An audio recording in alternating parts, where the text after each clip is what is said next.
QT the Hand Wash presents Comedy Masters, co-presented by SLBS Marklands, powered by Amruthaveni Lice Kit and co-powered by Rajakumari Group.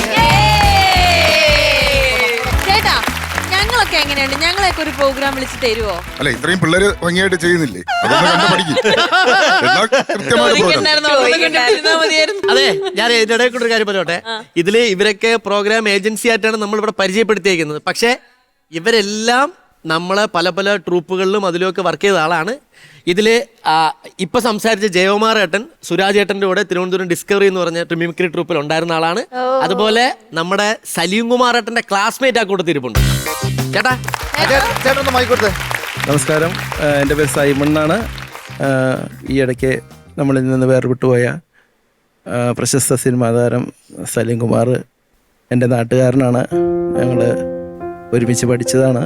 ആ വേർപാട് എല്ലാവർക്കും കേരളത്തിൽ മൊത്തം വേദനാജനകമാണ്. അതുപോലെയുള്ള കലാകാരന്മാർക്ക് ജന്മം നൽകാനുള്ള ഒരു അവസരം കൂടിയാണിത്. ഇപ്പോൾ വരുന്ന കലാകാരന്മാരൊക്കെ ആ റേഞ്ചിലേക്ക് പോകേണ്ട കലാകാരന്മാരും കൂടിയാണ്. അപ്പോൾ അവർക്കുള്ള എല്ലാ പ്രോത്സാഹനങ്ങൾ കൊടുക്കുന്ന നിങ്ങൾക്ക് എല്ലാവർക്കും പ്രത്യേകം അഭിനന്ദനം അറിയിക്കുന്നു. ഞാനൊരു കാര്യം ചോദിക്കട്ടെ, ഒരുപാട് ജനറേഷന്റെ കൂടെ വർക്ക് ചെയ്തിട്ടുണ്ടാവില്ലേ നിങ്ങൾ?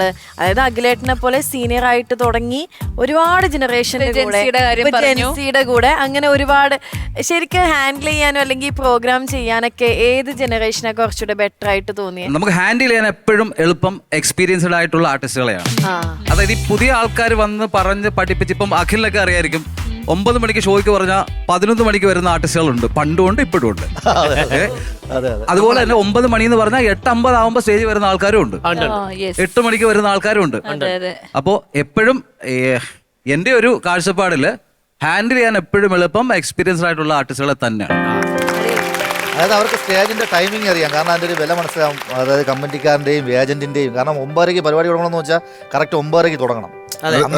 അത് ശരിയാണ്. പക്ഷേ പല പരിപാടിക്ക് അകല് വന്നത് താമസിച്ചാണ്. അത് ഞാൻ ആ ഒരു കോമഡി പറഞ്ഞുതരാം. അതായത് പുലിപ്പാറ ജയകുമാർ എന്ന ഒരു പരിപാടി, പുലിപ്പാറ ജയകുമാറിന് ഒരു പരിപാടി പിടിച്ചിട്ട് 2 പരിപാടി. ഫസ്റ്റ് പരിപാടി കരുനാപ്പള്ളിയിലും, സെക്കൻഡ് പുള്ളിയുടെ അമ്പലത്തിലും. അവിടുന്ന് വിട്ടില്ലേ? കരുനാപ്പള്ളിയിൽ നിന്ന് ഓടി നെടുമങ്ങാട് വരെ എത്ര ദൂരം എടുക്കുന്ന ഈ രണ്ടും ഈ അളിയാണ് ഈ പരിപാടി കൊടുത്തത്. അപ്പോൾ ഫസ്റ്റ് പരിപാടി കഴിഞ്ഞ് നമ്മൾ ഓടി വാരിപ്പറക്കി കെട്ടി പുള്ളിയുടെ അമ്പലത്തിൽ വന്നപ്പം 2:30 മണിയായി. അവിടെ 1:30 പരിപാടി കൊടുത്തേക്കണം. പരിപാടി തുടങ്ങി 4:30 മണിയാകുമ്പോൾ പുലിപ്പാറ എന്ന് പറഞ്ഞിട്ട് 4:30 പരിപാടി തീർക്കണം. 4:30 മണിക്ക് പരിപാടി തീർത്ത് ഏറ്റവും വലിയ കളിപ്പാണെന്ന് പറഞ്ഞു. 4:30 മണിയായപ്പം ബാക്കിൽ പുലിപ്പാറയും ഒരാളും തമ്മിൽ ഉടക്ക്. ബാക്കി ആൾക്കാരെല്ലാം പരിപാടി കിടന്ന് ചിരിക്കുന്ന പരിപാടി നല്ല വിജയം. പരിപാടി തീർന്ന് നമ്മളെല്ലാം വലിച്ചവരി കെട്ടി കമ്മിറ്റിക്കാർ കൈയൊക്കെ തന്ന് പൈസയൊക്കെ മേടിച്ച് നമ്മൾ നിൽക്കുന്നു. സംഭവം എന്താണെന്നറിയാമോ? ഈ സ്റ്റേജ് കെട്ടിയാണ് റബ്ബർ മളയിലാണ്. ഈ ഗ്രീൻ റൂമിലാണ് 4 റബ്ബർ വയ്ക്കണം. വെട്ടാമെന്ന റബ്ബർ വെട്ടുകാരനാണ് പുലിപ്പാറയായിട്ട് ഉടക്കുക. ഈ റബ്ബർ വെട്ടുകാരന് പുലിപ്പാറ തമ്മിൽ ഭയങ്കര ഉടക്കുക. ഞാൻ നോക്കിയപ്പോൾ ലാസ്റ്റ് നമ്മൾ വണ്ടി പോകാൻ തരുന്നേ പുലിപ്പാറ 4 റബ്ബർ വെട്ടിയിട്ടാണ് പോയത്. കാരണം അവൻ പറഞ്ഞു, ഒന്ന് നീ വെട്ടിത്തല്ല റബ്ബർ, അല്ല എനിക്ക് റബ്ബർ വെട്ടി അടുത്ത പഴയ പോകാനുള്ളത്. അവസാനം പുലിപ്പാറ നമുക്ക് പേയ്മെന്റും മേടിച്ചു തന്നു. നമുക്ക് എന്താണ് അവൻ 4 റബ്ബറും വെട്ടി കൊടുത്തത് പുള്ളി വീട്ടിൽ പോയത്. അത്രയും ഉത്തരവാദിത്തമുള്ള ഏജന്റാണ് പുലിപ്പാറ. അന്ന് കരുനാഗപ്പള്ളിയിൽ നിന്ന് പുലിപ്പാറ നെടുമങ്ങാട് വരെ പോകാനായിട്ട് 2 പ്രോഗ്രാം നമുക്കന്ന് ഉണ്ടായിരുന്നു. ഇന്നോ? അതെ, കറക്റ്റ്. 7 മണിക്ക് തുടങ്ങി 10 മണിക്ക് തീർക്കാന്നുള്ള അത് ഇപ്പോഴാണ്. അതാണ് വേറൊരു കാര്യമുണ്ട്. അതൊരു നിങ്ങളെപ്പോലെ ഈ മേഖലയിൽ നിൽക്കുന്നവർക്ക് ഒരുപക്ഷെ അത് ബാധിക്കത്തില്ലായിരിക്കാം. പക്ഷെ തീർത്തും സാധാരണക്കാരായ സ്റ്റേജ് കൊണ്ട് മാത്രം ജീവിക്കുന്ന ഗാനമേള ആയിക്കോട്ടെ, നാടൻ പാട്ടായിക്കോട്ടെ, നാടകമായിക്കോട്ടെ, ബാല ആയിക്കോട്ടെ, അങ്ങനെ തീർത്തും സാധാരണക്കാരായിട്ട് ജീവിക്കുന്ന കലാകാരന്മാരെ വളരെ വലിയ രീതിയിൽ ബാധിച്ചിട്ടുണ്ട്. അല്ല അതെ, അത് ചേട്ടൻ പറഞ്ഞ പോലെ ഈ 2 പരിപാടിയുള്ള കാലഘട്ടം ഒന്നുമില്ല. ഇപ്പൊ ഒരു പരിപാടിക്ക് തന്നെ കഷ്ടപ്പെടുകയാണ് കലാകാരന്മാർ. അപ്പൊ ആ പഴയ 2 പരിപാടിയും 3 പരിപാടിയൊക്കെ കളിച്ച ആ കാലഘട്ടം കലാകാരന്മാർക്ക് വീണ്ടും തിരിച്ചു വരട്ടെ. അതുപോലെ തന്നെ ഈ 10 മണിക്കുള്ള, അതായത് ഇതൊക്കെ എടുത്ത് കളഞ്ഞ, അതിപ്പം എനിക്ക് തോന്നുന്നു ഈ ഗവൺമെന്റ് പരിഗണിക്കോ ആ മൈക്കോഡർ എല്ലാം കളയാൻ. അപ്പൊ അല്ല, ആദ്യമായിട്ട് നമുക്ക് നമ്മുടെ ഗവൺമെന്റ് ഒന്നുമില്ലെങ്കിൽ നമ്മുടെ എന്റർടൈൻമെന്റ്, നമ്മളുടെ ബിസിനസ്, നമ്മളുടെ ഇൻഡസ്ട്രീനെ ഒരു ഇൻഡസ്ട്രി ആയിട്ട് മാറ്റി. അതിന്റെ ഒരു വലിയ കാര്യം വ്യവസായമാക്കി മാറ്റി. വ്യവസായം അതന്നെ ഇൻഡസ്ട്രി.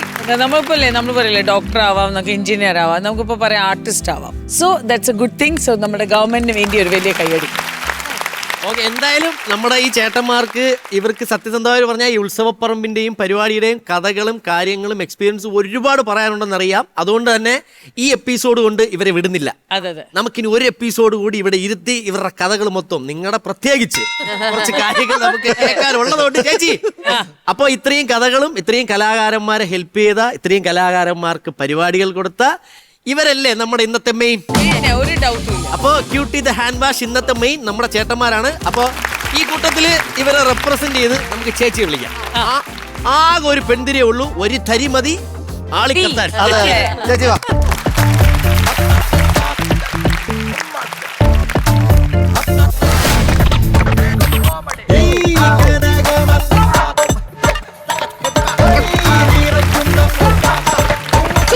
പ്രോഗ്രാം ഏജൻസി ഫീൽഡിൽ സ്ത്രീകൾ വളരെ കുറവാണ്. എന്നാൽ ചേച്ചിയെ നമുക്ക് കാണാൻ പറ്റിയാലും പരിചയപ്പെടാൻ പറ്റിയാലും ഒരുപാട് സന്തോഷം ചേച്ചി. നമ്മുടെ പ്രോഗ്രാം ഏജൻസി സുഹൃത്തുക്കളെ പ്രതിനിധീകരിച്ചുകൊണ്ട് ചേച്ചിക്ക് ഇന്നത്തെ ക്യൂട്ടി, ഇന്നത്തെ മെയിൻ, എന്നത്തെ മെയിൻ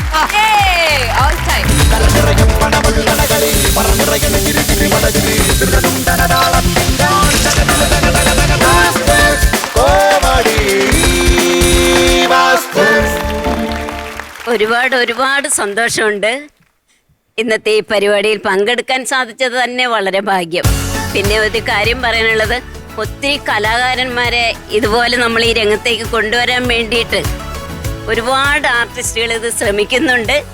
അങ്ങനെ അടുക്കളയിൽ ഇരിക്കുന്ന വനിതകൾ പോലും ഇപ്പോൾ രംഗത്തേക്ക് വന്നുകൊണ്ടിരിക്കുകയാണ്. എൻ്റെ അനുഭവം എന്ന് പറഞ്ഞു കഴിഞ്ഞാൽ ഞാൻ സ്റ്റേജ് ആർട്ടിസ്റ്റായിരുന്നു. അതിനുശേഷം എന്തുകൊണ്ട് ഒരു ഏജൻസി തുടങ്ങിക്കൂടാ എന്ന് ചിന്തിച്ചത് തന്നെ ഒരു പരിപാടി ബുക്ക് ചെയ്തപ്പോഴത്തേന് പരിപാടിക്കാർ വന്നില്ല. അപ്പൊ എന്നെ പിടിച്ചേട്ടിയിടേണ്ട ഒരു അവസ്ഥ വന്നു. അത് ഭയങ്കര ഒരു വിഷമമായിപ്പോയി. പിന്നെ വാശിയായി. ഈ ഏജൻസിയിൽ തന്നെ തുടർന്ന് പോകണമെന്ന് കരുതി എൻ്റെ ഏജൻസിക്ക് പേരിട്ടു നില കമ്മ്യൂണിക്കേഷൻ വൈക്കം. അങ്ങനെ നല്ല രീതിയിൽ പരിപാടി പോകുന്നു. ഓണത്തിന് ഇപ്പൊ 10 പരിപാടി കൊടുത്തിട്ടുണ്ട്.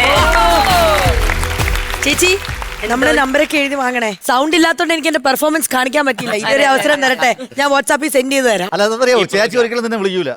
കാരണം നീ താമസിച്ചവരും നിന്നെ കെട്ടിയിട്ട് പിന്നെ നീ ഏജൻസി തുടങ്ങും. പിന്നെ എവർക്കും ഒരു ബാധ്യതയാണ്. അതുകൊണ്ട് ഒരിക്കലും പുള്ളിപ്പാരായിരുന്നു മെമ്പർഷിപ്പ് കൊടുക്കുന്നില്ലല്ലോ. അതുകൊണ്ട് ദയവ് ചെയ്ത് അതുപോലെ. അപ്പോ ഈ ഒരു തമാശയോട് കൂടി കോമഡി മാസ്റ്റേഴ്സിന്റെ ഇന്നത്തെ ഈ പ്രോഗ്രാം ഈ വേദിയിൽ പര്യവസാനിക്കുന്നു. ഈ പ്രോഗ്രാം ബുക്ക് ചെയ്യുന്നതിന് ബന്ധപ്പെടുക കോമഡി മാസ്റ്റേഴ്സ്, അമൃത TV, വൈറ്റിലെ PO, എറണാകുളം.